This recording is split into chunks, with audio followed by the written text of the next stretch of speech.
Hello, Arjun. Ready this question. If 1 mole of a monoatomic gas, gamma is equal to 5 by 3, is mixed with 1 mole of diatomic gas, gamma is 7 by 5. The value of gamma for the mixture is. आइए बेटा हम इस question का solution देखते हैं। हमें यहाँ पे एक मोल जो है 1 मोल जो है मोनो एटोमिक गैस दी गई है जिसका डिग्री ऑफ फ्रीडम जानते हैं 3 होगा और इसके लिए गामा हमें दे रखा है 5 by 3 हमें दिया है बेटा। फिर अगर मैं इस 1 मोल जो गैस हमें दी है यहाँ पे मोनोटोमिक गैस हमें दी है जिसके लिए एडियाबेटिक इंडेक्स गामा हमें पता है, तो अगर मैं इसके लिए सीपी लिखना चाहूँ तो बेटा सीपी का हम जानते हैं फॉर्मूला होता है F R by two plus का आर होता है। एफ की जगह जैसे आप 3r को पुट करेंगे तो 3r/2 प्लस का आर करेंगे तो ये आपके पास 5r/2 हो जाएगा। ये आपके पास सीपी हो जाता है।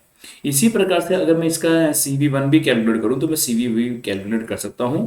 ये CP1 हो गया। इसी प्रकार से अगर मैं इसका CV1 कैलकुलेट करता हूं तो वो तो बहुत ही सिंपल होगा, लिख पाना FR/2 होता है। F आपको 3 पता है तो 3R/2 आप लिख सकते हैं। ये आपको इसलिए दिया गया था कि आप F भी कैलकुलेट कर लें बेटा, है ना। फिर इसको हमने किसके साथ मिक्स किया है, हमने वापस से 1 मोल डायटोमिक गैस के साथ इसको मिक्स किया है। अब 1 मोल डायटोमिक गैस के साथ मिक्स करते हो तो उसका एडियाबेटिक इंडेक्स जो है वो आपके पास 5 होता है। तो अगर हम यहाँ पे 5 पुट करते हैं तो हम जानते हैं उसके लिए जो CP2 हो जाएगा वही सेम फॉर्मूला लगा देंगे FR/2 प्लस FR। F की जगह क्या रख देंगे 5 रख देंगे तो 5R/2 प्लस का R हो जाएगा। तो फाइनली बेटा CP2 आपका 7R/2 हो जाएगा।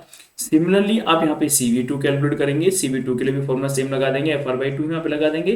F की वैल्यू 5 है तो 5R/2 यहाँ पे हो जाता है बेटा। तो CP2 CV2 भी हमें पता है और CP1 और CV1 भी हमें पता है बेटा। और दोनों गैस को हमने मिक्स कर दिया तो मिक्स की वजह से हमसे पूछा गया कि गामा का वैल्यू क्या होगा for the mixture of gases. Mixture of gases के लिए गामा का वैल्यू क्या रहेंगे बेटा। तो गामा मिक्सचर का जो फॉर्मूला होता है बेटा, जब मैं गैसेस को मिक्स करते हैं तो फॉर्मूला होता है बेटा नंबर ऑफ मोल्स पहली गैस के CP1 N1 CP1 प्लस दूसरे मोल की गैसेस के number of moles CP2 N1 CP1 plus N2 CP2 upon N1 CV1 और प्लस N2 CV2 बेटा। ये गामा मिक्सचर का फॉर्मूला होता है जो हमें अच्छे से याद होना चाहिए। नंबर ऑफ मोल्स 1 है। CP1 की अगर मैं बात करूं तो CP1 और CP2 के वैल्यूज हमने पहले ही देख लिए। CP1 का वैल्यू आपके पास 5R/2 है और CP2 का वैल्यू आपके पास 7R/2 है बेटा। तो यहाँ पे हमारे पास CP2 का वैल्यू भी पता है कितना है 5R/2 है और CV2 का वैल्यू हमारे पास 7R/2 है। नंबर ऑफ मोल्स हमारे पास 1 है बेटा, ये हमें ऑलरेडी पता है। ऐसे ही यहाँ पे N1 CV1 है तो N1 CV1 की अगर मैं बात करता हूँ तो 3R/2 है और यहाँ पे ये 5R/2 है। ये सारी वैल्यूज हमें पता है।